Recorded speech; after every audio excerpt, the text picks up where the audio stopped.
C'est un phénomène qu'il est pour le moment impossible de voir à l'œil nu, mais depuis ce lundi 1er septembre, le niveau du lac du Bourget est en baisse. Depuis les années 80, le niveau du plus grand lac naturel de France est régulé par la Compagnie nationale du Rhône. Or, ce contrôle a des conséquences néfastes sur la bonne santé des roselières. Organisé conjointement par la CNR et le CISALB, le comité intercommunautaire pour l'assainissement du lac du Bourget. Cette opération a donc une raison avant tout environnementale. Le but, c'est de restaurer ces milieux qu'on a là derrière nous, les roselières lacustres, qui ont souffert de la régulation des niveaux du lac.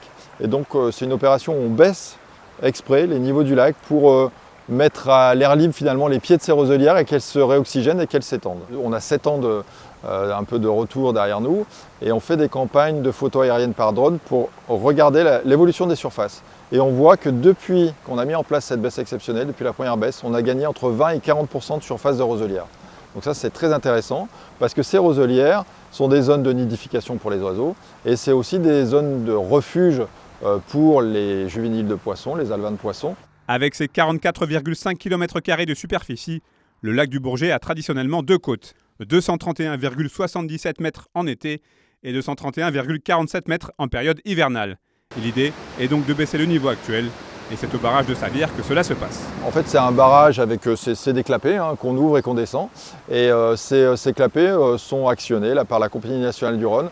Notre rythme, c'est 2 cm par jour pour que sur le mois de septembre, on baisse de 70 cm le lac du Bourget.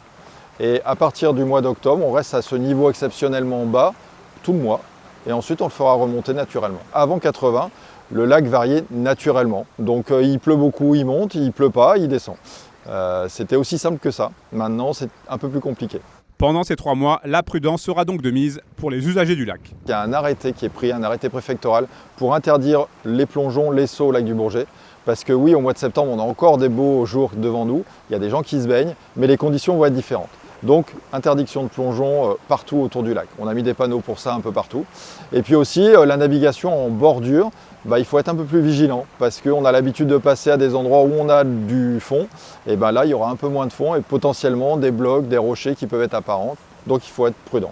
Cette baisse exceptionnelle doit durer jusqu'au 30 novembre prochain. Après cette date, le lac du Bourget retrouvera sa hauteur habituelle hivernale.